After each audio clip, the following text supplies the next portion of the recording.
ngakho uJesu uqobo lwakhe uyinsindiso uma ingakho umbuso wamandla namhlanje wonke nobusa manje nakohulumeni bamanje nomongameli bamanje babusa ngamandla omkhathi okhonza abantu njengoba befa noma befa ngokwenyama impela bazi bofaka emathuneni akuyona intando kaKristu Jesu ngakho ngikona ukuthi uNkulunkulu esimkhonzayo nengikholwa uye nengimshumelayo akabulali kodwa usathane obulalayo khona abantu abaningi ngenxa yokungazi abangathi ukuzula inkosi yokuzula ubani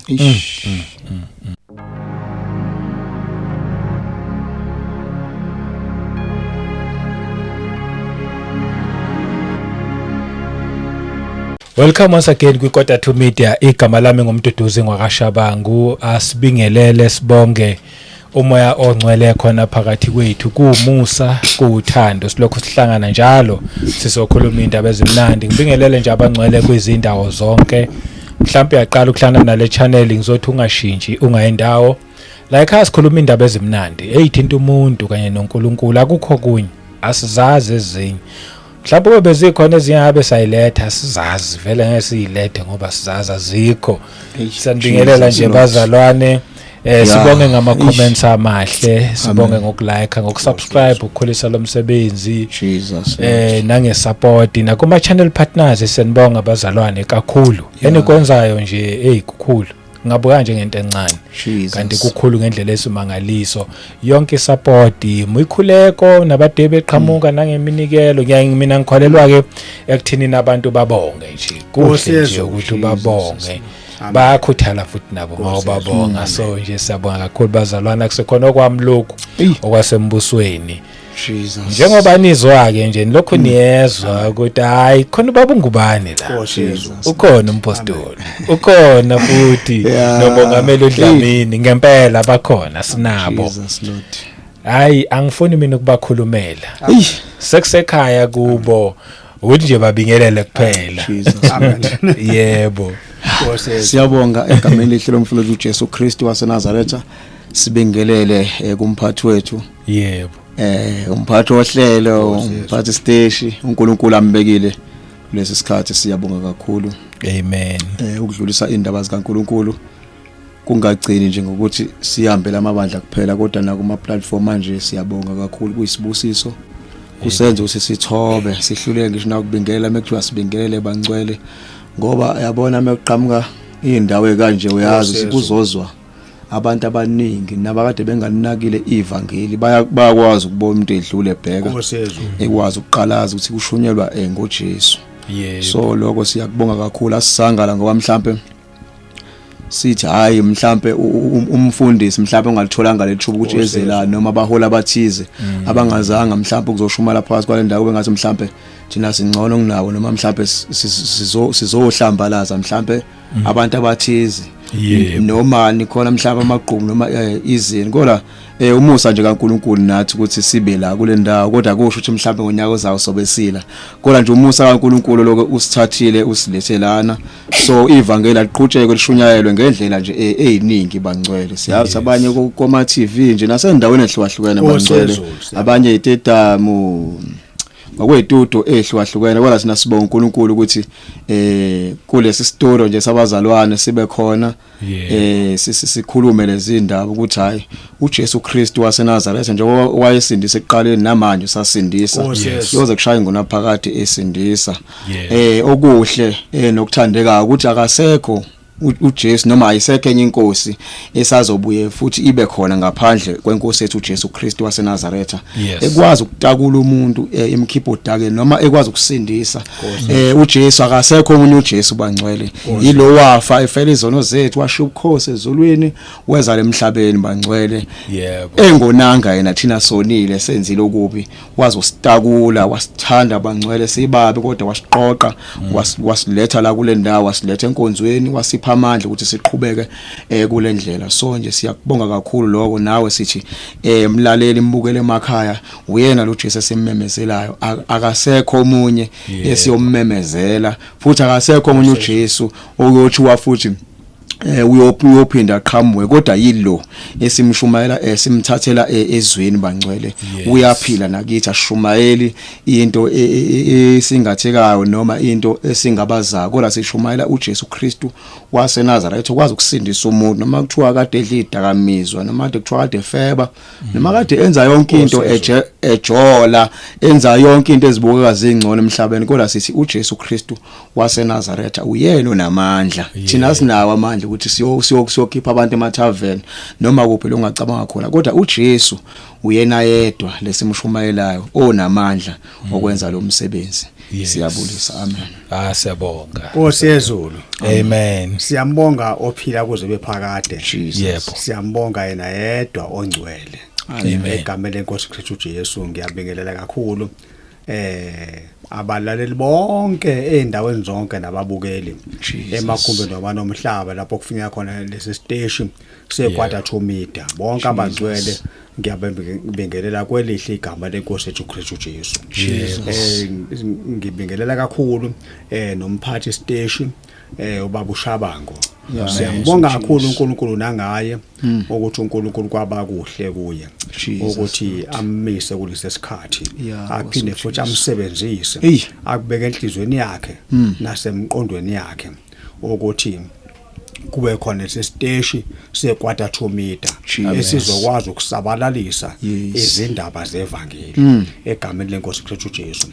Kukhona lokho nami okwaqala kwangidida ngekathi uNkulunkulu kuyavuka ukuthi ngisabingelela ngikhumbula ngo1992 lapho uNkulunkulu engithuma ethi angiyeke konke ngiyeke ukusebenza ngiyeke konke okwenzayo ngishumele levangeli ethi leli vangeli kudinga ngilishumele ezindaweni zonke emakhumbi noma nomhlaba kuze kufike phela kwezwe kwakuvele kungiqake lokho ukuthi ngizokwenza kanjani. Kwani noma sekuthiwa uNkulunkulu uyangembulela ngo93 engikhombe tonodi kodwa ngihamba iminyaka eminingi kungikhathaza lokho ukuthi kuyokwenzeka kanjani.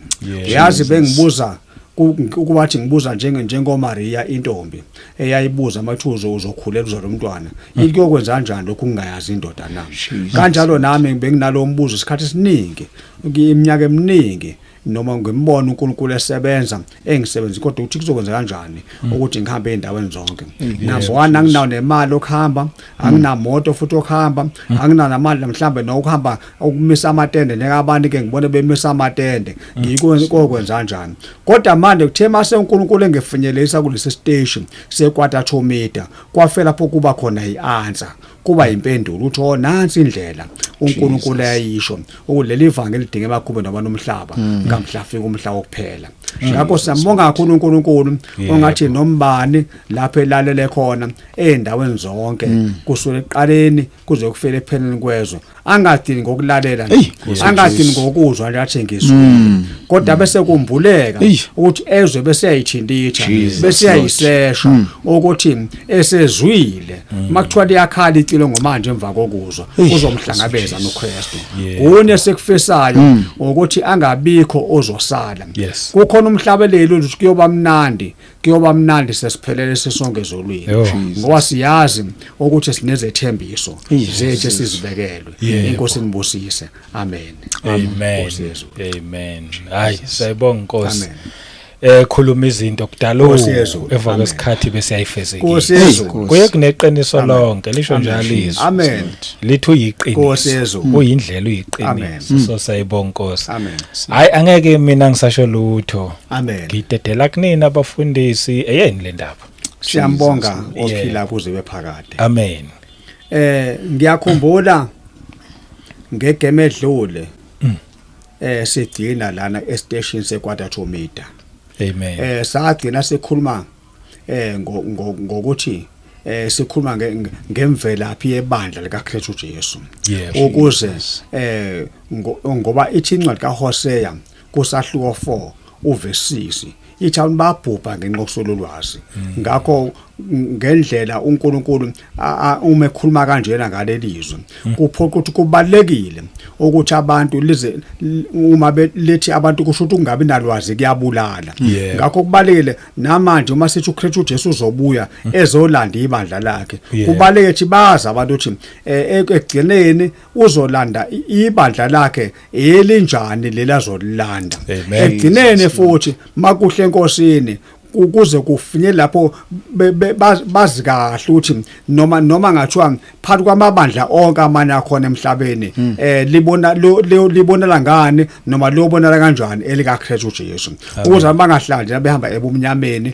bengazi noma ukuthi umuntu ufisa ukususonyawo nomhlamba usezwe naye ukuthi uKristu uJesu uzobuya ezolanda ibandla lakhe khona ke mathi ufisa ukungena ebandla kaJesu ngasusunyawo abheke ngalapha egameni kaKristu uJesu ngakho ke saxoxa kuseqaleni kwazi kwazofika kuthinteka indawo zonke kusele kudalweni kwabantu nenhloso okudalwa kwabantu kwazi kwazofela lapho khona isitha uSathane amen Nkosi yezulu uDrago lapho ehla khona wafika emhlabeni uthe sesemhlabeni wasiyabona ukuthi yena vele usebekelwe ukubhubha kwaphakade ukufa kwaphakade waseba nomono ukubona abantu bona benokuphila kwaphakade wasebothi nabo abafake kuloku kufa ayingaqali futhi ukwenza ukuthatha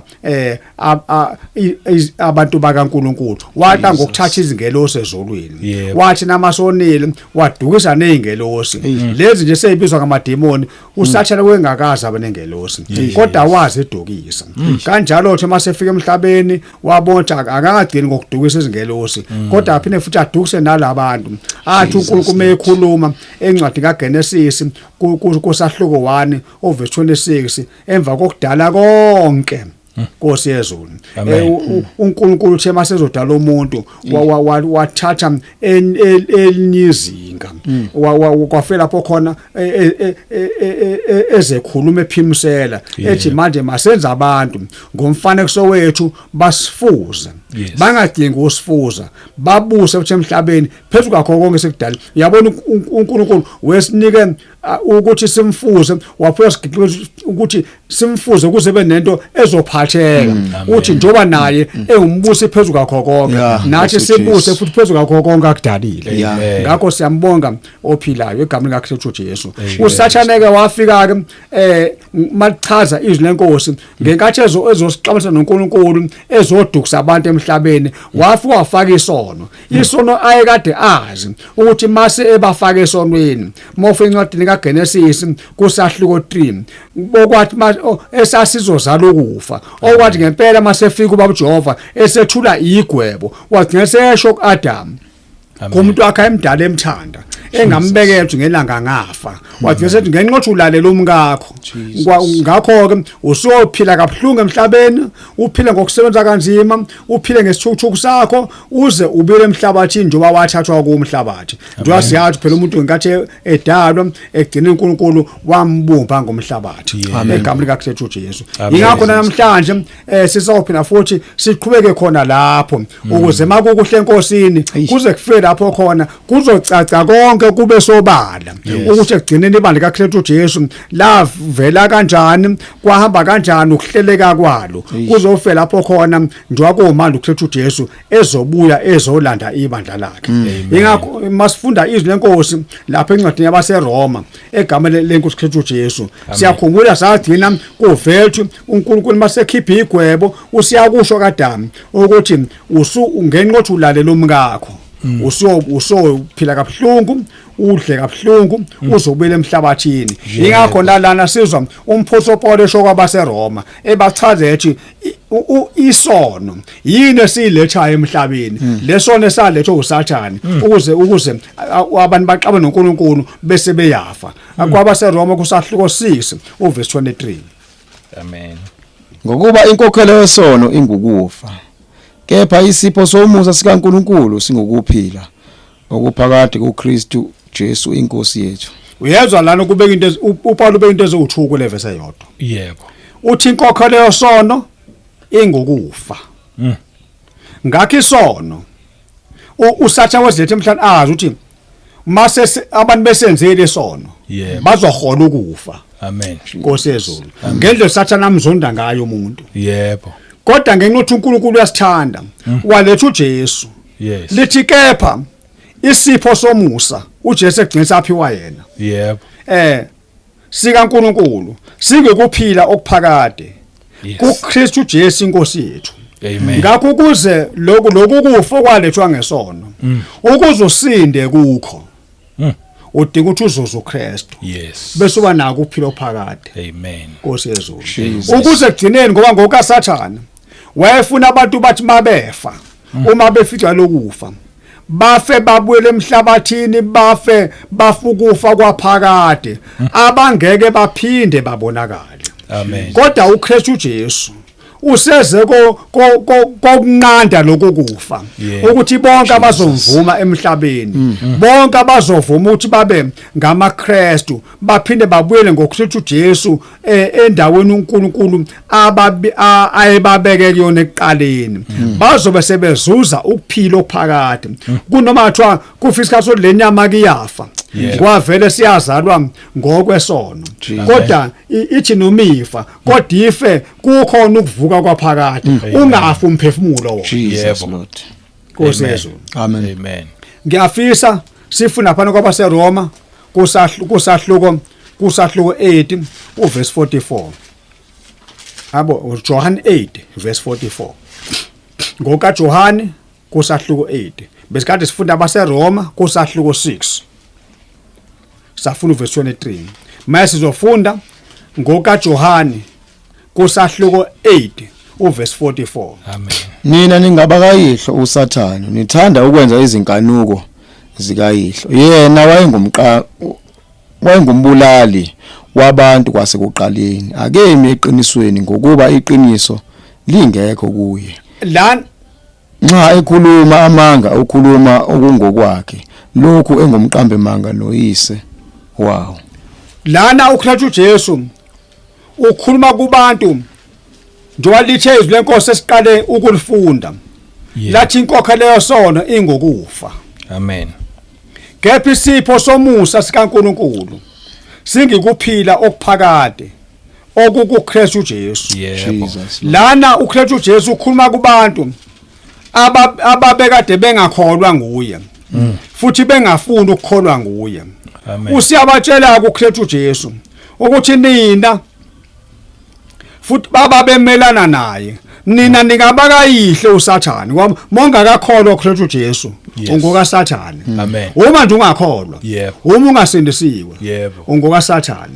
Ingakho emagemini amanye amaningi adlule njengoba sasike sakwavela ukuthi bonke abantu impande zazo zonke izono ziyidlozi ziwubungoma ukuthi bonke abantu abangakholwa uKristu Jesu owake wathwasa oba isangoma owakwathwasa waba umthandazi ongakazi athwase uma nje ungakholwa uKristu Jesu nawe uyisangoma ngokwakho ngoba konke okwenzayo ukwenza ngoba ukwenza vele konke kuphansi kwaleyo umbrella egameni lenkosi Kristu Jesu. Amen. Jesus. Ngakho ingandalelizwe futhi uthi uJesu lana nina ningabakayihlo uSathane nithanda ukwenza Jesus. izinkanuko zikayihlo yena wayengumbulali wabantu kwasekuqaleni uyezwa la uSathane yena kwasekuqaleni ukuze nje bekhonto ukufa emhlabeni wena khonto nje umuntu ombele emhlabathini uSathane owenza lo ukuthi abantu bafe akeme eqinisweni ngokuba iqiniso lingekho kuye nxa ekhuluma amanga ukhuluma okungokwakho okungokwakhe lokhu engumqambe manga noyise wawo. Jesus. Uma sithi leli esiqale ngalo lithi inkokhelo yesono ingokufa kodwa isipho somusa sikaNkulunkulu Inkosi uJesu singukuphila okuphakade okukuKristu Jesu okhothi noma athiwa abantu besebonile ubuphile esonweni kodwa mawusumela uKristu Jesu umukela ukuphila ngoba phela vele noma usokuyona noma athiwa lenyama iyafa ngoba phela vele kusukela kuAdam lapho kwangena khona isono bonke abantu kusukela lapho basebezalelwe esonweni. Ingakho uDavid encwadi yamaHubo kusahluko 51 uverse 5 awuyifunde mongameli kwelidala iTestament. Bheka ngazalelwa ebubini umami wangithabatha esonweni. Uyezwa lana uDavid meshole emahubeni uthi bheka ngazalelwa ebubini umama wangithabatha esonweni. Ngakho bonke abantu ngaphandle kukaKristu uJesu bazalelwe ebubini. Amen. Ukuze baphephe kulobu bubi. Yes. Ukuthi bamukele kuphela uKristu uJesu. Yebo. Bezwe ivangeli bakholwe uKristu uJesu. Yebo. Bayinikele kuye basindiswe. Bese beba ngabantwana bakaNkulunkulu ukuze baphume kulobu bubi. Yebo. Nkosi Yesu. Amen. Ingakho ngenanga uJohn umbhaphatisa wayemasebona ulana usumude ebhaphathise emfuneni iJordani wabuza wathi nzalo yenyoka nibona sobani ukubalekela ulali kaNkulunkulu. Amen. Kwaphela abantu ngaphandle kukaKristu uJesu bayinzalo yenyoka. Akuthi uSathane ungudrago omkhulu. Yebo. Uyinyoka endala. Nkosi yezulu. Ingakho noma ufunda encwadini kaGenesis sahluko 3 ngekathi uSathane elethi isono wavela kubona wavela eyinyoka. Amen. Nkosi yezulu. Amen. Ingakho mawufunda futhi lapha encwadini kaIsaya kusahluko 59 ngiyafisa sivule egameni lenkosi Kristu Jesu. Amen. Awufunda from verse 1 uze sizwe kahle. Bheka isandla sika Jehova asifinyeziwe ukuba singasindisi nendlebe yakhe ayinzima ukuba ingezwe. Kepha ububi benu bunahlukanisile noNkulunkulu nezono zibusithile ubuso bakhe kini ukuba angezwe. Ngokuba izandla zenu zingcolile igazi neminwe yenu ububi. Qhubeka. Izindebe zenu zomlomo zikhuluma amanga nezilimi zenu zinyenyeza okubi. Akakho omemeza ngokulunga, akakho owahlulela ngeqiniso. Bethemba kokuyize bakhuluma amanga. Bakhuluma amanga. Qhubeka. Bakhuluma amanga bakhulelwe ingozi. Bakhulelwe ingozi lokho abakhulela bazokuzala. Qhubeka. Mabese bazala ububi. Jesus. Verse 5 bese uyaba. Bachamisela amaqanda ebululu. Baluka ubulwembu bolwembu. Odlayo amaqanda abo uyafa.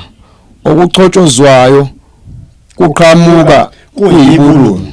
Ngakho bonke abantu abazalwa ngaphandle kaKristu Jesu. Amen. Bazalwa bamachwane kaSathane. Amen. Yebo. Ngenkathi uSathane bafaka esonweni.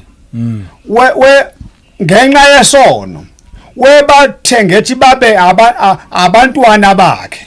Amen. Ukuze bese yababusa nabo babe phansi kombuso wakhe, umbuso oxabene nobaba uJehova, umbuso wenyoka.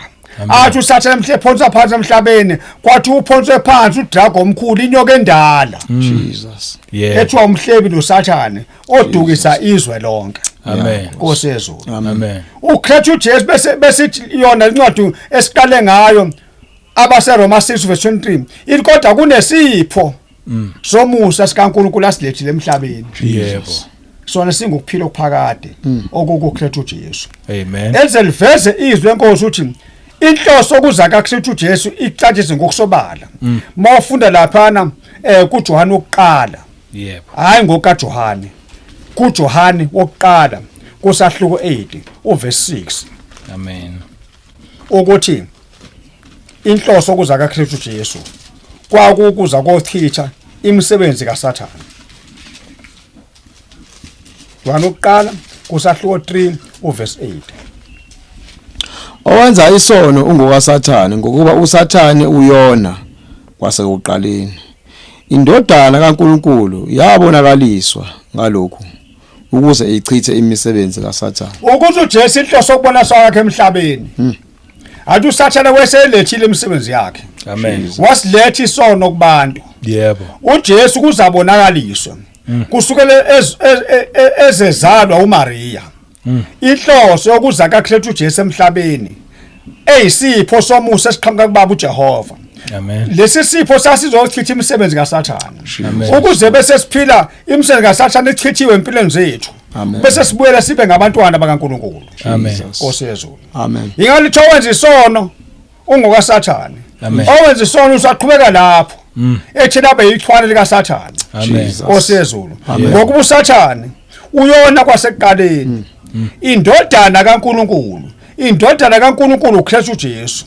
Yabonaswa ngalokho ukuze ichithe imisebenzi kaSathane lana emhlabeni. Nkosi yezulu. Ngakho uKristu uJesu ukuze afike emhlabeni wayifikela ukuzothi imisebenzi kaSathane isizathu kwakuchitha imisebenzi kaSathane ukuze abe wafika eyisipho sikaNkuluNkulu esisibusele ekuphileni. Ingakho athi umpostoli Paul lapha kwabaseFesu kusahluko 2 from verse 1 ngiyafisa sifunde ngokuphuthuma. Inkosi inibusise. Jesus. 2:6. Uniphilisile nani enanifilo ngeziphambeko nangezono zenu. Uniphilisile nani uKristu uJesu. Amen. Nkosi yezulu. Jesus. Angifuni ngasithanda isihloko salencwadi. Nkosi yezulu. Abezizwe bahlanganyela nabaJuda insindiso yomusa. Insindiso yomusa. Mase hlanza insindiso yomusa. Yebo. Insindiso uKristu uJesu. Sesike izwe inkosi sakuchaza kakhulu ezikhathi ezidlule.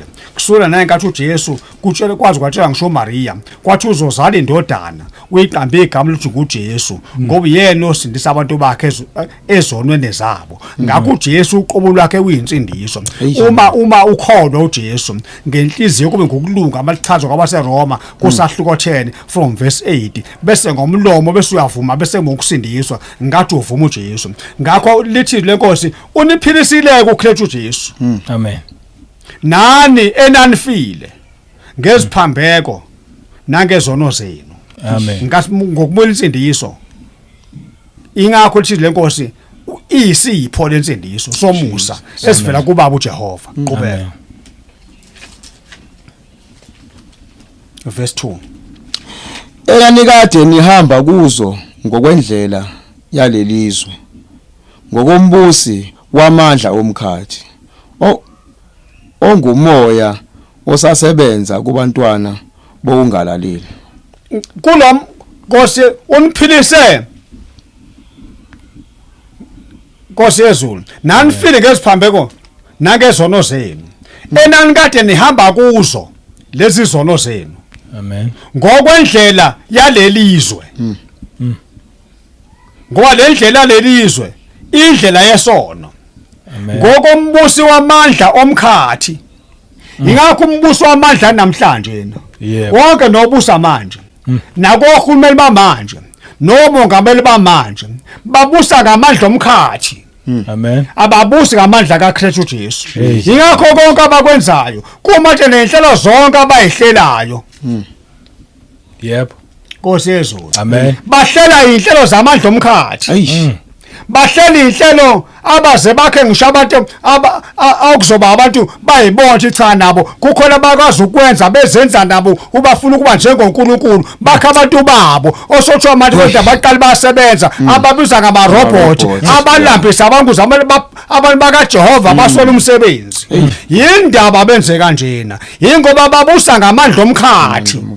Nakho konke abasazoqhwa bekwenza nama ideas azoshawa abizwa ngoma digital ID.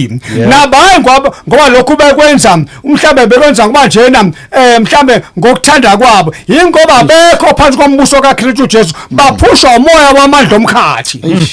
Amen.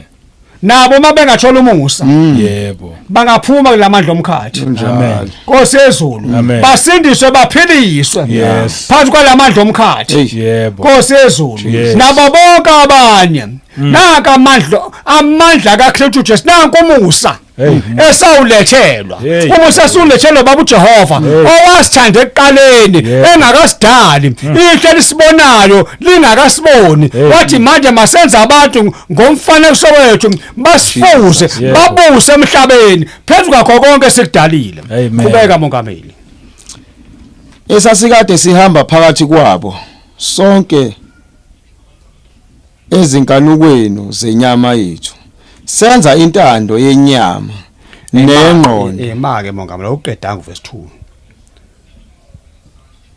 2 enani kade nihamba kuzo ngokwendlela yalelizwe ngokombusi wamandla omkhathi ongumoya osasebenza kubantwana bongalaleli noma usasebenza uma nje ungakabumlaleli uKristu Jesu yes lamandla omkhathi asasebenza amen usazibona unamandla uzibona ungeke uvinjwe ilutho kona konke okwenzayo uyibona isiqhwaga uyibona usathwa uyibona ngathi abantu wena ubothi wena uNkulunkulu amen uyibona athi mhlawumbe ngeke usafa wena kodwa ngenxa ukuthi usathana uqambe mangano yese wakho ugqishe vele ngamanga yebo Nkosi yezulu ubona ngeke ufe ngena kusofa kuphela ukukholosha uhambe uyofakwa lo mzimba wakho oqholosha ngawe emhlabathini Nkosi yezulu amen verse 3 esasikade sihamba phakathi kwabo sonke ezinkanukweni zenyama yethu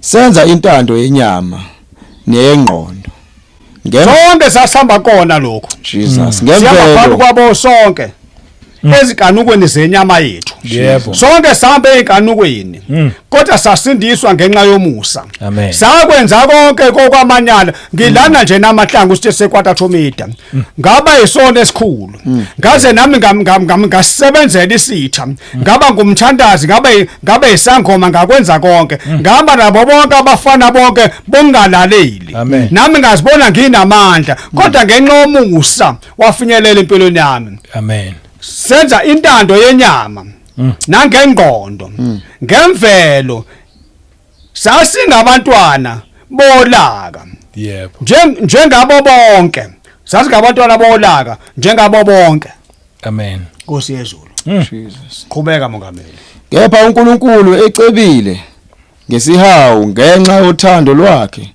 olukhulu asithanda ngalo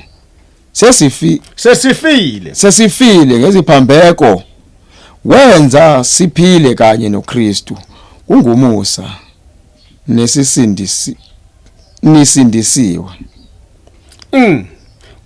kungomusa nisindisiwe sesifile ngeziphambeko wenza siphile kanye noKristu kepha uNkulunkulu ecebile ngesihawu ngenxa yothando lwakhe amen olukhulu asithanda ngalo amen Nkosi yezulu wenza siphile yebo sesifile ngesiphambeko wenza siphile kanye noKristu kungomusa sisindisiwe amen Nkosi yezulu ingakho ngeke ngisho njalo ngingakuliba uthi nami angizange ngizalwe ngisindisiwe noma ngathiwa sengishumela ivangeli noma nje ngiyafundisa endaweni zonke angisoze ngakufihla ngizenze ngconke wathi mhlambe ngazalwe mina kuphela ngizalwa endaweni yobungcwele ngumntwana kaNkulunkulu ngizindisiwe kodwa nami ngashuma izivangeli ngamukela uKristu Jesu ngasindiswa njengabantu bonke futhi ngaphinde ngakhuliswa ngafundiswa amen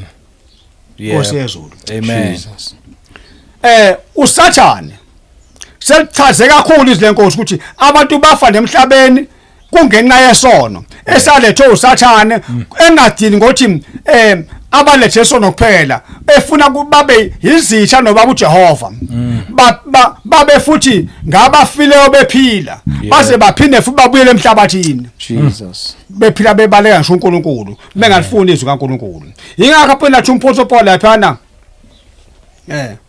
uma thize enkosi ngenxa yothando uNkulunkulu asithanda ngalo wasenza siphile kanye noKristu ngoku Adam wokuqala okwawela kuyisono amen bonke bayafa kodwa kaDam uthi labanjani bayaphila Nkosi yezulu ngiyafisa sifunde laphana izwi lenkosi kwaba seKorinte kusahluko 15 ukuze khona lokho Nkose ongibulekayo. Amen. Ukuze mhlambe kuzwakale kahle. Khona into engeke uNkulunkulu ngezwi lakhe wayithinda ekuqaleni. Ngaze ngayichaza ukuthi khona okudabukise. Abajoja ngisho kuthiwa kusendane zemlindelo. Yebo. Nokufiwe. Ngomuntu ufile ngempela ngokwenyama uzongcwatshwa noma kusemngcwabeni bese bethi uNkulunkulu hayi uNkulunkulu yena ndovakashile uNkulunkulu yena ophile uyena othathile ngihlala njalo ngibongathi ngikhuluma into ehlukile endani zonke ngenxa Nkosi yezulu ngenxa okuhlanga ngilangazelela ukuthi ngingasuki ezweni ningahlukana ezwi lenkosi. Amen. Ake sifunde from verse 24. Andukuba kufike ukuphela nxa enikela umbuso kuNkulunkulu uyise lapho esechithile ukubusa konke nobukhosi bonke namandla ngokuba umele ukubusa aze abeke izitha zonke phansi kwezinyawo zakhe. Isitha sokugcina esiyakuchithwa singukufa. Uyezwa lana lithi izwi lenkosi. Yebo. Andukuba uKristu Jesu kufika ukuphela nxa enikela umbuso kuNkulunkulu uyise lapho esechithile ukubusa konke nobukhosi bonke namandla ngokuba umele ukubusa uKristu Jesu. Amen. Aze abeke izitha zonke phansi kwezinyawo zakhe. Amen. Uverse 26 uthi isitha sokugcina esiyakuchithwa singukufa. Amen. 27 ngokuba izinto zonke zithothiselwe phansi kwezinyawo zakhe. Kepha nxa ethi izinto zonke zithothisiwe kusobala ukuthi ungaphandle kwazo yena ozithobisela phansi kwakhe. Nkosi yezulu. Amen. Okhonza abantu njengoba befa noma befa ngokwenyama impela bazi bofaka emathuneni akuyona intando kaKristu Jesu. Amen. Yebo. Ayona intando kaBaba uJehova. Ngakho kuyiphutha ukuthi lathiwa uyemziwa umuntu onithatha uthi abadodoza ukuthi hayi uNkulunkulu ovakashile. Mina uNkulunkulu engimshumayelayo nengikholwa nguye akabulali akali mefika emzini womuntu bese kufilunga lomndeni. Nkosi yezulu. Kodwa uNkulunkulu mina engimshumayelayo nengikholwa nguye ungokuphila okuphakade. Yes. uNkulunkulu engikholwa nguye ngeke mefike emndenini yebo avele kufu baba okuyena bekade ondla la ekhaya yebo nezingane ezifundayo zibe sezisola ukuthi sezoxhoxobana ezikoleni bese ethi uNkulunkulu obulele akuyona intando kaNkulunkulu kuba kufe noyedwa emhlabeni yebo Nkosi yezulu amen hey yingakho noma ngathiwa ungakubheka encwadini kaJobe sisazobuyela la yes Nkosi yezulu ake sibheka afishane kwelidala iTestament kuJobe kusahluko 1 Nkosi yezulu amen awungifundele from verse 1 Kwakukhona umuntu ezweni laseUzi ogama lakhe lalenguJobe. Lo muntu wayengena sici elungile. Wayemesaba uNkulunkulu. Wayebalekela okubi. Wazala amadodana ayisikhombisa namadodakazi amathathu. Impahla yakhe yayizimvu ezizinkulungwane ezisikhombisa namakameli ayizinkulungwane ezintathu. Amen nomngaba lapho ngithatha lana masakhuluma ku verse 1 yebo lithi uJobe uyabona lingiveza ukuthi kwakukhona umuntu ezweni laseUzi ogama lakhe lalinguJobe lo muntu wayengena sici yes elungile emesaba uNkulunkulu wabalekela okubi Jesus bese ungiqala phana uverse 6 Kwathi ngelinye ilanga kwafika amadodana kaNkulunkulu emaphambi kukaJehova kwafika noSathani phakathi kwawo. Kwathi ngelilanga phezulu ekhaya ezulwini yebo kwafika amadodana kaNkulunkulu Nkosi yezulu emaphambi kukaJehova kwafika noSathane phakathi kwawo verse 7 uJehova wayesethi kuSathane, "Uvelaphi na?" uSathane wamphendula uJehova wathi, "Ekuzulini, emhlabeni, nasekuhamba hambeni kuwo." Uyayizwa umseni kaSathane? Yep. Uma uJehova ubuza uSathane uqonda ukumkolodela. Ngeqhawe lakhe wasiyimpi kaJehova. Ingakwenza ekhela kusahluko 37 uverse 10 athi emva koprofeti apho kwesigosi amathambo omileyo kuverse 10 alikwavuka impi kaJehova enkulu yama ngeenyawo. Amen. uJehova uthi Sathane uvelaphi? Hey. Inkosi. Nkosi yezulu. Waqhamuka usuphawu kwamadoda nami. Uthi uSathane ngivela uSathane waphendula uJehova wathi ngivele kuzulene emhlabeni asekuhamba hambeni ngoba kumsa ngaSathane ukuzula. Ukuthi mesaqhutshwa amandla kaSathane amandla obubi. Sonke sasikwenza. Ukuphuma uhamba nje ungathi uyathi. Uhamba iyoma ezitobhini. Uyoma ezitolo. Awazi umeleni. Lokho kuumsebenzi kaSathane. Amen. Nabaningi bayakwenza. Umuntu ethi ngihamba njena ngikhishwe isizungu endlini. Lokho umoya kaSathane baqhutshwa umoya womubi. Nkosi yezulu. Kodwa wansi ngamhla waphuma lo moya kaSathane kuwe. Kuyophela ukuzula ngeke usaba lesizungu. Amen. Ngoba yoba nomduduzi umoya oyingcwele akabi lesizungu umuntu onomduduzi unesizungu njena uhamba uzula uhamba uthi usavakasha unesizungu ngenqothi usaphushwa umoya kaSathane umoya kaDrago. Jesus Lord. Nkosi yezulu. Amen. Qhubeka. Wayesethi uJehova kuSathane, "Inhliziyo yakho iqaphelile inceku yami uJobe na? Ngokuba akakho onjengaye emhlabeni, umuntu ongenasici nolungileyo, omesaba uNkulunkulu obalekela okubi." Jobe Sathane ngiyakwazi njengoba umzulazulu wasemhlabeni. Uhamba emhlabeni. Yebo. Ngiyakwazi uhambela vele ukona. Uhamba ngenqothi uhamba ngenhloso yakho wathi uzohamba wonisa bonke abantu bami. Sathane njengoba uqhamuka kusulana kodwa kwahlangana noJobe. Uyabona uma uJehova wesho ngokuyikhenya wesho ngokuqhosha la uthi nginesiqhwaga sami emhlabeni nginoJobe nginesigora sami nginesidlakela sami noma ngikhuluma ngesidlakela lesi ejimayo uthi uzophamisa insimbi ke awusona idlasi kaJehova ngeinsimbi awusona idlasi kaJehova ngokugijima emgwaqweni kodwa kuba ngesidlakela kwezikamoya. Yes. Nkosi yezulu. Siyabonga Jehova sebawona. uNkulunkulu wethu. uSathane wayesaphendula awungifundele. uSathane waphendula uJehova wathi, "uJobe uyamesaba uNkulunkulu ngeze na? Wena awumbiyelanga yini? Yena nendlu yakhe nakho konke okwakhe nxa zonke. Wabusisa umsebenzi wezandla zakhe na? Impahla yakhe yandile emhlabeni." Wena uthi uyakusaba uJobe. Phela ubona phela akakusabi ngeze. Iyanto nombiyele. Ngakho thina singababiyele kuJehova. Yebo. Qhubeka. Khona ngiqonde. Kepha ake welule isandla sakho. Uthinte konke anakho. Impela uyawukuthuka ebusweni bakho. Kepha uyabona nje uSathane utshela uJehova mongase welula isandla uthitha into zikaJobe hayi uzombonja akakukhonza uJobe unuthi uyakukhonza ingoba wena umbiyele umphethe umenza igugu lakho. Qhubeka.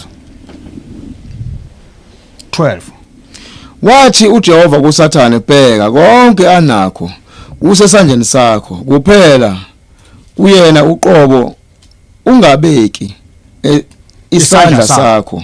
Wayesephuma uSathane ebusweni bukaJehova. Wayesethi ngoba uJehova akafuni kuba yena othinta izinto zomntwana wakhe. Yebo. Ujayi ngoba uJobe ngiyamthemba. Ngizoke ngigudlukeke ngimeceleni. uJobe ngiyamazi ngeke umenzele usho noma ngamfihle yedwa. Ngiyazikhenya ngaye. Ngiyamthemba uJobe. Amen. Nkosi yezulu. Qhubeka. nango usededeliwe badedele eringini manje uJobe noSathane kuthiwe kuphela ungabeki isandla kuye ungakuthinta konke okwakhe qhubeka wathi ngolunye usuku lapho amadodana akhe namadodakazi akhe edla ephuza iwayini endlini yomfowabo oyizibulo kwafika isithunywa kuJobe sathi izinkabi bezilima izimbongolo ziklabile eceleni kwazo lapho amasheba etheleka azithatha izinceku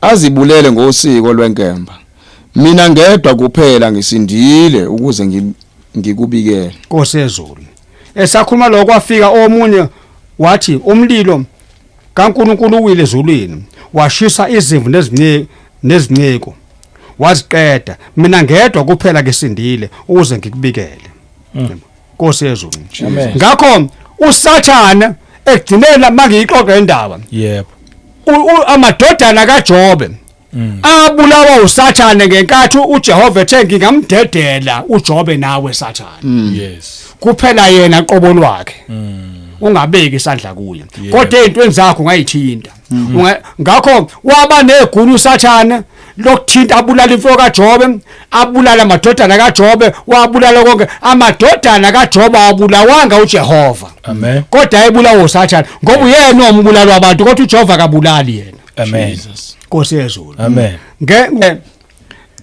ekugcineni uJobe kukona konke lokho Nkosi yezulu akamthukanga uNkulunkulu noma esefelwe izingane zakhe zonke nemfuyo yakhe yonke wasala engenalutho awufuna verse 22 khona la kuko konke lokho uJobe akonanga akamthelanga uNkulunkulu okubi kukho konke lokho uJobe akonanga noma esefelwe kangaka noma engasento lutho kangaka ngoba inhloso kaSathane ukuthi kuphela uJobe one yes athela uNkulunkulu ngehlazo amen Nkosi yezulu ngakho ngiqoma ukuthi uNkulunkulu esemkhonzayo nengikholwa uye nengimshomelayo akabulali kodwa uSathane obulalayo yena ongumbulalo abantu kwaseqale nokhetha uJesu kushilo lokho encane kaJohn usahluko 8 verse 44 yes Nkosi yezulu awufunde kwesesibili isahluko from verse 1 kwathi futhi ngelinye ilanga afika amadodana kaNkulunkulu ema phambi kukaJehova Nkosi yezulu noSathane wafika phakathi kwawo ukuba eme phambi kukaJehova uJehova wathi kuSathane uvelaphi na uSathane wamphendula uJehova wathi ekuzuleni emhlabeni nasekuhamba hambeni kuwo uyazi ukuthi ngiyaphi ndafuna uyayithizenda uyazi inkinga yokusebenza wakhe nokuhamba ngisayihamba hambela masobuzwa futhi akuchazeki yabona nongathiwa ntombi khona abantu abaningi ngenxa yokungazi abangathi ukuzula inkosi yokuzula ubani inkosi okuyihambela nje ubani lento ukuthi ngisazula ngisayizulela or ngisashaya umoya ngisawukhalaza ndosibani bani Nkosi yezulu wenza umsebenzi kaSathane nathi ubukade ukwenza ngokungazi udinga ukuyeka ngoba makufika isikhathi sokukhala kwecilongo usenalo moya wokuzula usalo nalo ndawo ukuzihamba hambela uthi uyahamba nje isidingo sokuhamba sikho Nkosi uJesu Nkosi yezulu uyahamba nje futhi uyayizulela nje omnyabeke ngalolimi hayi ngisalula nje emlenze Nkosi yezulu yebo yabo uzula lokho yebo ukuyihamba hambela nje umeya kaDraco umeya kaSathane Nkosi yezulu inkosi yokuzula inkosi yokuzihamba hambela uSathane uDraco uma usumntwana kaNkulunkulu uma usunolwazi Jesus ukuzuzuza uKristu uyaphuma ekuzuleni uyabona nje mina ifinala ngisuka khona le eAdam sangikhona nasendaweni zonke bayathi angivele ngihambe ngiphume nje kwami ngingazi ngiyaphi sinaso isikhathi amen yebo anginasikhathi sokuzula yebo anginaso isizungu angikwazi ngihamba hambele yebo nothi umuntu omusha isikhathi sothi uphume nje ekhaya ungathi uyazi ongabe mhlambe nawe uyintombazana ongabe uyasiza ekhaya imisebenzi eminingi ongabe washa izitsha uklina endlini ucente egcekeni ucente ensimini wenze yonke into ube usizo ekhaya usawubheka abangani uma kaSathane ngathi umfana futhi ongabe uyasiza nje ekhaya yebo Nkosezulu yebo ukubone nedzeke ukuklini yini makudinga ucente noma ubhushe noma wenze njani usibe usizo nje ekhaya athi uthi ngisaya nje kobheka abangani yo nakusasa nanga uma kaSathane Nkosi yezulu kwezinto eho ngakho inkosi yokuzula inkosi okuhamba hamba iyavela la nathi uNkulunkulu uyayiveza ngezwi lakhe ngakho mawukwenza noma kukufikela ufuna kuvela ukukhuze ngegama lika Jesu Nkosi yezulu qhubeka manje Lord wayesethi uJehova kuSathane inhliziyo yakho iqaphelile incebo yami uJobe na ngokuba akakho onjengaye emhlabeni umuntu ongenasici nolungileyo omesaba uNkulunkulu obalekela okubi usabambelela ekupheleleni kwakhe lalela Sathane usabambelela uJobe ekupheleni kwakhe noma kunjani noma ungivusele ukumchitha engenacala noma ungivusela ukumchitha njani engenacala kodwa kona konke Sathane usumzame ngayo yonke indlela njengoba ngikudedelile ukuthi ube waneliseke ungaloku ukuthi uJobe ungikhonza uba ngimbiyele ngikudedelile naye uhlulekile Sathane yebo Nkosi yezulu amen uvuse kumchitha engenacala kodwa usabambelela uJobe amen ngakho thina singabe ukubambelela noma kuthiwa izimo zivuka zinjani amen ngoba uSatha kuphela usivusela ukuthi siphike uNkulunkulu amen noma kuthiwa ezomkhuhlane noma kuthiwa ezokufa qhubeka verse 4 uSathane wamphendula uJehova wathi isikhumba ngesikhumba yebo konke umuntu anakho uyakunika ngokuphila kwakhe athi yabona usethinta into yakhe wayiqeda usethi manje ngifuna ukuthinta inyama yakhe qobo sengifuna ukuthinta isikhumba sakhe yeah qhubeka verse 5 kepha ake welule isandla sakho uthinte amathambo akhe nenyama yakhe impela uya ukuthuka ebusweni bakho verse 6 bese uya uJehova wayesethi kuSathane bheka usesandleni sakho gcina ukuphila kwakhe kodwa bheka ngiyamdedela nawe yebo ungayithinta inyama yakhe gcina ukuphila kwakhe kodwa khoma ukuthi umphefumulo wakhe phela ungayithinta inyama yakhe ngokuthanda kwakho yilapho kuSathane lapho Mose usuka verse 7 wehla yes aphuma uSathane emaganga inhloso yakhe wethi cha namhlanje uJobe ngiyakoqeda ngaye wafuka wammelisa amathumba umzimba wonke okwazi kwafika khona lapho uJobe esehluthwa ngisho unkosikazi wakhe ngenxa ama test esethi unkosikazi vele uthuke loNkulunkulu ufe ngoba manje uJobe phela waseyinkinga yebo umzimba wonke kusule ematheni onyawo kuyoshaka khayeni usente ephihleka amathumba uyalazi ithumba into enjani seliyanyanyeka owesifazane sethini thuka uNkulunkulu ufe ngoba uyazi ukuthi ukufa kwavela kuSathane ukufa kwabantu abathuke uNkulunkulu akubona abantu abamvumile ukukhetha uJesu yebo uyayizwa inkinga Nkosi yezulu Jesus Nkosi yezulu uthi umkaJobe thuka lo uNkulunkulu wakho ufe yabo uJobe kona konke wangavuma wangamthuka uNkulunkulu kwafika khona lapho uJobe ephinda futhi eyiphasa itest ngakho uma ungayifuna kahle incwadi kaJobe useqaleni uzofika ekugcineni konke lokho engithi kwama test ayisifunde ngamabomo ngoba yinde yebo awuye kuJobe kusahluko 42 bese ngivula khona isihloko nje no verse 10 kuphela verse 42 sijomba zonke izahluko zokuvunya kaJobe lapho uJobe mangayixoxa indaba uJobe waba kulezi ivivi ngama test kwaze kwafika khona lapho khona ngisho abazalwane akagcinanga ngokuphenduke lo mkakhe kuphela yebo weselahlela abantwana bakhe bonke nemfuyo yakhe yonke walahlwa unkosikazi ngathi ethi thuka uNkulunkulu ukufe ufe wayesemdelile umkakhe esethi ngamani ngabunandoda angisayidingi mayisinje Nkosi yezulu nabangani bakaJobe makhuluma ngabangani bakaJobe kukhuluma ngabazalwane kukhuluma ngabagcotshwa bamhlubuka uJobe basho into eziningi ngeke kube njeni ungonanga kuNkulunkulu babika yonke into bamgxeka uJobe ngayo yonke indlela Nkosi yezulu kodwa kwafika lapho khona uJobe ebambela kuNkulunkulu ethi ufakazi wami usezulwini Nkosi yezulu ekugcine uJobe konke ngoba lokhu njengoba ngeke ngasho ukuthi kwakwa test konke lokho yebo verse 10 kusahluko 42 ukubusiswa kukaJobe ekugcineni wenza njani Jobe wabusiswa emva kwazo zonke ivivinyo kaJehova ibusiso yebo ziqhamukapi emva kweyivivinyo ingakho Paul encwadi yabaseRoma kusahluko 8 ithi abantwana bakaNkulunkulu bongena ebukhosini emva kwenhlupheko mhlambe soyifunda ukuhamba kwesikhathi yebo futhi ufunda verse 10 uJehova wambuyisa uJobe ekuhluphekeni lapho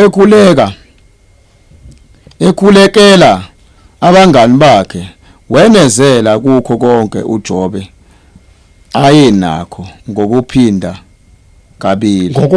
kabili wamasebusiswa yebo wanezeleka kona konke enako before kwaphindeka kabili nasekugcineni kuthiwa ngisho izingane zikaJobe abe seyithola kuthiwa emhlabeni azikho izingane ezaba zinhle emhlabeni njengezingane zikaJobe amen Nkosi yezulu ngenxa ukuthi kuphela waphasa le exam kodwa bengiqonda ukusho bengiqonda ukuveza ukuthi ukufa kuveli kuNkulunkulu futhi ukufa akuyena uNkulunkulu obulala abantu kodwa usathana obulala abantu yingakho masibuyela ngalena kwencwadi ekhe sayifunda kwabasekhonto bokuqala kusahluko 15 ake sibuyele kuyona yes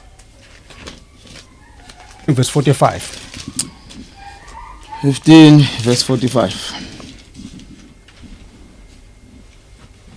Kanjalo futhi kulotshiwe ukuthi umuntu wokuqala uAdam waba ngumphefumulo ophilayo uAdam ukugcina waba ngumoya ophilisayo ingakho uJesu ebizwa nje ekugcineni uAdam okugcina yebo Nkosi yezulu amen kanjalo kulotshiwe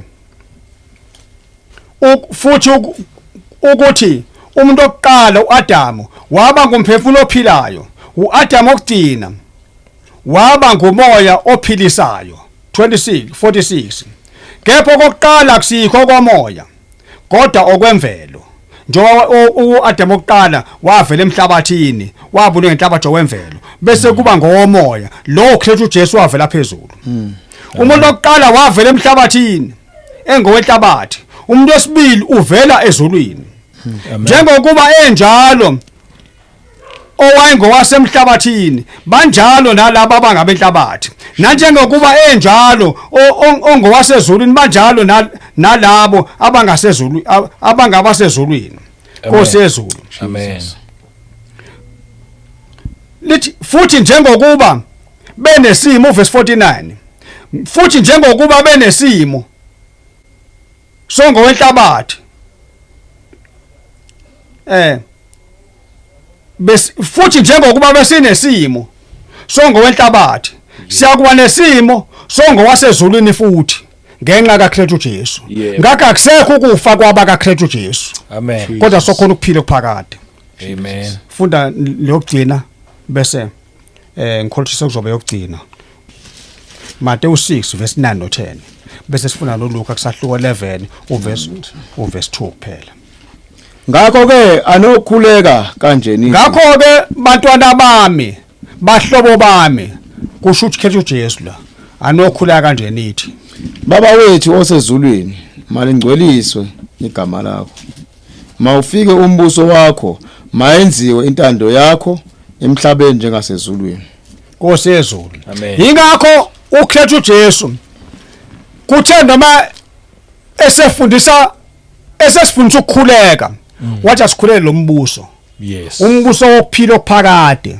umbuso ochitha ukufa okwalethe usathana yebo kanjalo nalaphana kuLuka kusahluko 11 uverse 2 isakhuluma okufanayo. Wayesethi kubo ncane ikhuleka anothi baba wethu osezulwini malingcweliswe igama lakho mawufike umbuso wakho mayenziwe intando yakho emhlabeni njengasezulwini. Nkosi yezulu. Amen. Ngakho uKristu uJesu ubesho ukuthi njalo sithi ukuthi sihlale ngisho sikhuleka. Yebo. Sibiza lo mbuso. Umbuso okuphila okuphakade. Yebo. Umbuso othi mawusufike kuwo kuba usodlulile ekufeni kwalokhu kwasemhlabeni. Yebo. Wangena ekuphileni okuphakade. Ukuphila okuKristu uJesu. Yes. Elithe izwe siqale ngalo. Lathi kwabaseRoma kusahluko 6 uverse 23 lathi inkokhelo lesona ingokufa. Kodwa isipho somusa sikaNkuluNkulu singukuphila okuphakade. Lokuphila okuKristu uJesu. Ongathola kweyindawo kodwa kuthola kuKristu uJesu kuphela. Amen. Egameni lenkosi uKristu uJesu. Jesus Lord. Amen. Yamnandi message, yamnandi. Siyabonga kakhulu, siyabonga kakhulu. Omunye uzobuza athi kodwa ngiyakhumbula manje kuneverse elithi uNkulunkulu uphile, uNkulunkulu uthathile. Akuso uNkulunkulu phaya phinda thathe. Hawo abafundisi bahlala besho njalo impela futhi baphinde balifunde. Malkhoti. Yebo. Ngenkathi umuntu owasho kanjalo uyena uJobe. Yebo. Okufuna siqonde ilokho.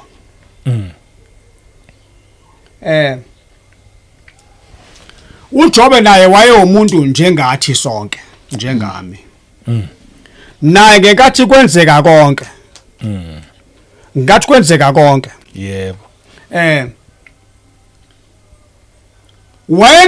Wayengekho phela wayengambonanga uSathane ngenkathi efika phezulu ezulwini. Phaka kwamadodana kaNkuluNkulu. Naye wabona njena efelwa yikona konke. Efelwa izingane zakhe. Naye wayengakuqondi lokho. Kodwa kuphela inhloso kaSathane kwakukuthi uJobe athuka uNkulunkulu. uJobe ngamthuka uNkulunkulu. Yes. Ngakho ngenkathi uJobe sezesho kanjena ejaya kusho ukuthi njoba abantwana ngabathola kuNkulunkulu kusho ukuthi vele futhi bathathwe uye futhi. Kwakufezeka lento eyakenzeka kuAbrahama. uAbrahama wakhuleka wazogcina wathola indodana esemdala engasakhothwa ngayithola eyayibizwa ukuthi uIsaka igama layo eyathi sindala wathi uJehova thatha indodana yakho uyongenzela ngayo umnikelo. Yebo. uAbrahama ngathi eyithatha indodana yakhe eze ngamtshengisha unkosikazi wakhe wayenokukholo kodwa uthi vele ngayithola kuJehova. Jesus. Yebo. Uma futhi sokuyena othi angiyokwenza ngomnikelo kulungile. Yebo. Nkosi yezulu. Naku uNkulunkulu sefika futhi ewaphendula amatafula. Yebo. Mase sentabeni abangesaba indodana ebomnikelo. Kodwa kwabe sokuba yimvu. Leni yabuzwa indodana kusesendleleni. Yathi baba ngiyawubona uMenjisi. Ngiyazibona izinkuni. Iphi imvu yomnikelo. Yebo. Ngakho kuphela uJobe ngalokho akamthukanga uNkulunkulu. Yebo. Nkosi yezulu. Hayi cha, uyicacisile. Bese kuphinda futhi. Nkosi yezulu. Amen. Khona lapho khona uKristu uJesu ethi bengisenokuningi okuntshela. Nkosi yezulu. Yebo. Kodwa ningekuthwale manje. Kanti uKristu uJesu kukhona lapho ethi khona mase kufika umoya oyingcwele. Uma weqiniso awungifunde lapha kusahluko 16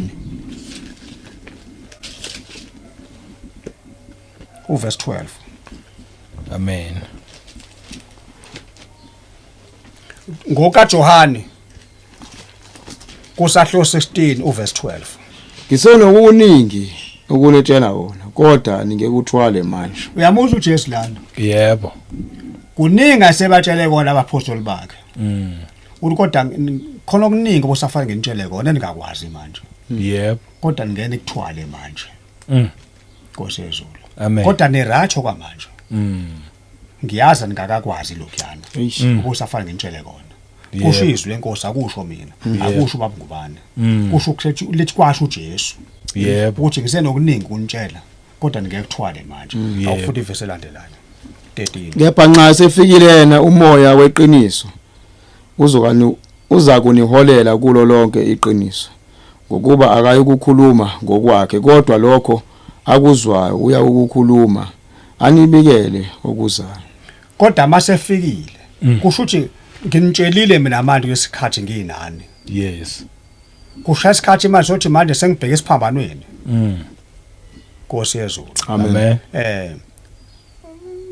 khona okuningi okusafuna nginitshele kona Yeah. kodwa ngeke nginitshele manje kodwa kusafuna ukuthi ekugcineni kuqale kufika umoya engcwele yes uma endla masefikile ngoba ngeke nikwazi ukukuthwala manje ningakabi nawo umoya engcwele Yep. kodwa mase kufika umoya engcwele nobe seninaba namandla okukuthwala ingakho mase sokufika umoya engcwele sesakwazi ukuthi ungenxa kamoya engcwele usambule nezinto ezithe manje ukuqina kodwa kuphela zingapha zihamba nazo zivela kuKristu uJesu verse 14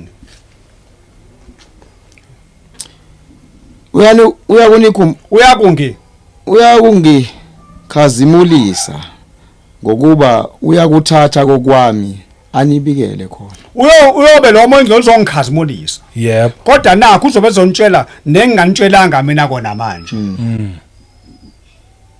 kodwa masefile umoya engcwele uyonibulela lokho yes Nkosi yezulu amen kusho nathiwa uJesu uya nje esiphambanweni uyazi khona nendlela abayaziyo nabangayazi uyazi lokho akakabatsheli kona yep kodwa mase kufika umoya engcwele uzobe siyasiqedela isifundo yes uzobe siyaqedela bafikisa ekupheleleni kolwazi oluphelele yebo Nkosi yezulu amen hayi cha kuzwakele amen Apostle Ngubane no mongameli uDlamini Nkosi yezulu. cha wayichaza nje kamnandi Amen. futhi iyezwakala ngiyathemba Nkosi yezulu. kwabaningi ayizange ibe miss call le Amen. eyokuthi thina sidalelwa ngokufa Nkosi ukufa yezulu. kusekhona uNkulunkulu ayabulala amen yingakho ekugcineni ezokudestroya even nokufa ingakho ngoba kusinto yakhe amen yebo ekugcineni akadalanga abantu ukuthi bafe ususinto okungezona zakhe emva kokukhala kwecilongo yebo Nkosi yezulu siyofika lapho mhlambe ngomusa lapho ngelinye ilanga yebo lapho lichaza khona izwi lenkosi uthi emva kokukhala kwecilongo lizohlwitha ibandla kaKristu uJesu libe phezulu yebo lizefela khona liyopresident libe lapha kuNkulunkulu ekugcineni umhlaba uyolungiswa urenewe yebo usathana athathwa afaka esihogweni nakho konke okwakhe yebo nabo bonke abakhe afakwe esihogweni Yebo. Nkosi yezulu Amen. mawusulungisiwe umhlaba usumusha Nkosi yezulu ngoba intando kaNkulunkulu ngeke ishabalale ngenxa kaSathane uNkulunkulu efuna siphile inguna phakade lemhlabeni Yebo. ekugcineni mawusufika incwadi yesambulo kusahlo 21 athi uJohn memvulela imfihlakalo lena athe uKristu uJesu bengisenokuningi ukukuntshela kodwa ngeke kuthwale manje uJohn umpostoli esesiqhingisa sePatmos esenamandla kaMoya engcwele umbulela imfihlakalo kusahlo 21 uthi ngabona izulu elisha nomhlaba omusha wehla uvela kuNkulunkulu ulungisiwe njengomlobokazi ehlutshisa umyeni wakhe siyobuya sesibuya sizophila inguna phakade emhlabeni kungasekho ukufa yebo kungasekho ukugula Jeez. kungasekho lutho sesibuyiselwe kuloka kuphila esasinikezwe kona ekuqaleni ukuthi sikuphi ukuthi uNkulunkulu esijathi sikuphile ngamhla oqala ukudala uAdam okuqala yebo singakafiki engakafiki umonisi Yeah. azofaka isono sasinikezwe ukuthi siphile ingolapha kade engabukhona ukufa amen kodwa ngenxa yomubi ngenxa kaDraco ngenxa yombulalo uSathane wazofaka isono kuze sife yebo Nkosi yezulu hayi cha wayichaza amen kosinda kuphela oyobaleka abalekele Nkosi yezulu. kuJesu amen abalekele nje edwaleni ngoba yena uDrago ngempela njengoba lokho emchaza Nkosi nje yezulu. umpostoli uNgubane nezitolo zakhe amabhizinisi akhe omunye umuntu angayizwa lento ayithathe kancane athi nje awu kodwa ngazathi sekuthi too much hayi bo ngempela siyalungisiswa nje inkosi senzele umusa ke thina sinenhlanhla Nkosi noma yezulu. kamthatha uJesu abe inkosi nomsindisi nalithuba kusasekhona usaphila ungalindi uzuyibonele ngale kwethuna mthathe manje isona sikhathi lesi thina esesakhetha uJesu Kristu siyalungisiswa nje malanga wonke mawulokhu ubona kuzumshumayelo omunye afika abeke futhi uma ngabe kusezwini mina ngiyaye ngithi kuthathe makungekho ezwini ungakuthathi nje makungekho ezwini kulungile siyabonga amazwi okugcina sesibonga siyabonga bangcwele yes endaweni zonke siyabonga nje thuba lihle kangaka siyabonga ubaba umpostoli ngubani safundisile ngalezi indaba siyabonga kakhulu yebo bangcwele sifunda sonke nawe uyafunda nathi siyafunda akekho obandluleliwe ngoba kuthiwa kade aqala ukukholwa usona 50 years experience noma kuthiwa kanjani kodwa nje sibonga uNkulunkulu uthi zonke ngoba inkemba ebukhali ngaphezulu kwenkemba esikandla ngolizombili idla kwasana so Sunday school abantu abasha omkhulu ogogo obaba omama nonke uJesu Kristu waseNazaretha uzosilungisisisa thina sesikole sesisindisiwe nongakamamukela uJesu Kristu waseNazaretha ilona nje ethuba leli siyabonga bangcwele ngeni kwenzile kuthina nisaqhubeka nisakwenza umndeni wakamajola siyabonga nje kakhulu ukuthi ukwazile futhi ukusamukela futhi ukuthi sikwazi nathi kube khona lesokwazi ukuthi siqamelise ikhanda sikwazi silale sikwazi sivuke size e-studio siyabonga kakhulu asinyefisi siyabonga kakhulu ngemnikelo wenu bangcwele ukuthi enikuthembisile kade silekezethene ukuthi nizokwenza siyabonga kakhulu ukuthi kube impumelelo ukuthi nikwenze niqhubeke nikwenze futhi njalo ukuthi nisithembise niphinde nenze siyabonga kakhulu ngemnikelo ngawo lonke uhlobo lemnikelo niqhubeke bangcwele nisubscribe nilike nenze nje konke bangcwele okufanele ukuthi nikwenze ngenhliziyo evumayo nitshele nabanye bangcwele ukuthi lesi stage sisafisa siqhubekele phambili siye kude singaqhubekeli phambili ukwenza ezinye izinto liqhubekele nje ukuthi izwi likaNkuluNkulu lisabalale umhlaba wonke ngalendlela nje ekwenzeka ngakhona siyabonga nathi ukuthi ubaba Shabangu la kweqhubeke njalo kwesamukelile kuyisibusiso kuyasithobisa kakhulu nomndeni wakhe siyabonga nje ukuthi nje bengapheli amandla ngathi siyabonga kakhulu siyazithoba ukuthi sithole ithuba elihle kangaka ngegama elihle lomfowethu uJesu Kristu waseNazaretha amen siyambonga kakhulu ophila kuze bephakade amen egameni lenkosi Kristu Jesu siyabonga kakhulu siyambonga omdala wensuku okube kuhle kuya kuphela okusenhlizweni yami ngekhathi zonke egameni lenkosi Kristu Jesu ukuthi uNkulunkulu esimkhonza uKristu Jesu akathandi ngiyathanda ukusho ukuthi akathandi kubhubhe noyedwa egameni lenkosi Kristu Jesu kunothanda abantu bonke basindile walithezi lenkosi uKristu Jesu kuzabe khona emhlabeni weza eyisipho sasizophiwa lesi sipho kwazophiwa abantu bonke Nkosi yezulu ingakho thezi lenkosi kusukela ekuqaleni uJesu esazelwe uma ingelosi izoziveza kubelusi ithi namuhla ngizonibikela indaba ezinhle yebo nokuthokoza okulethele bonke abantu emhlabeni ngakho lokuthokoza akekho owabekwa ngaphandle kodwa kwabantu bonke phela ukuthi kuphela lokuthokoza okuKristu Jesu lesi sipho somusa esalethelwa sona wena kuphela usamukele azathi uKristu Jesu encwadini yesambulo kusahluko 3 uverse 20 athi ngimi ngasemnyango ngiyangqongqoza uma umuntu evula inhliziyo ezwa izwi lami besiyavula ngiyongena ngihlale naye ngidle naye adle nami yilokho nje kuphela ukuthi endaweni zonke lapho bekhona abangcwele lapho bekhona bonke abagcotshwa lapho lisakazele khona ibandla kaKristu Jesu emagumbeni noma nomhlaba nabo bonke ebebengakakholwa egameni lenkosi Kristu Jesu abebengakasindiswa ngomusa na ithuba lisekhona ukuthi kuphela ungahlali kuze kushaya isikhathi sokukhala kwecilongo. Kukho incwadi engidabisa esike sayithinta kafishane lapho laphana kwisambulo kusahluko 2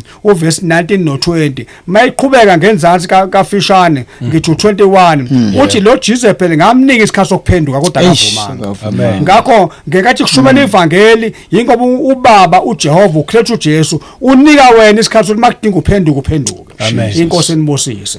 Ngakho ngiyafisa ukuthi ukukhipha nalezi nezinamba lapho ngitholakala khona ukuze kungathi noma mhlawumbe kukhona umlaleli noma umbukeli noma ori endaweni zonke mhlawumbe unesizathu esithile sokufisa ukwazi okuthile noma ukubuza okuthile noma ukuthola ulwazi oluqhubekayo noma umbuzo othile bese agcine engasazi ukuthi yena ubaba Mgwaneke utholala kanjani.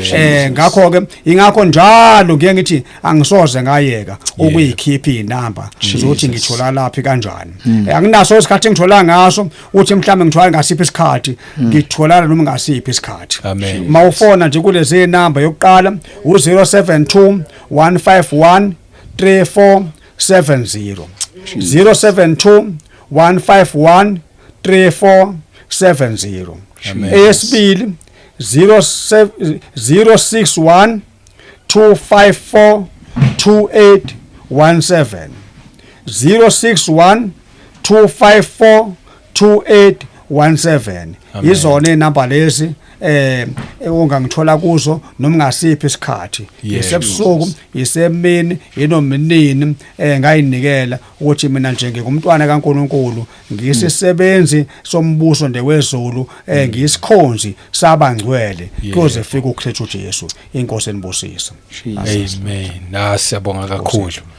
Hayi Nkosi nigcine inibusise lokho iqhubeke nje imisebenzi sinandisele.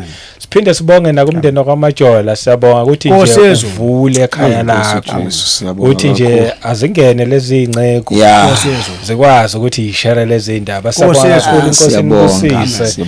Siphinde futhi sibongeke nakubabukeli bonke kwizindawo zonke. Nkosi nonke ayinigcine inibusise sinithanda nje ngendlela esimangaliso ngomusa weNkosi uJesu Kristu siphinde hlangane kwivideo elandelayo. Amen. Nkosi Yesu. Amen.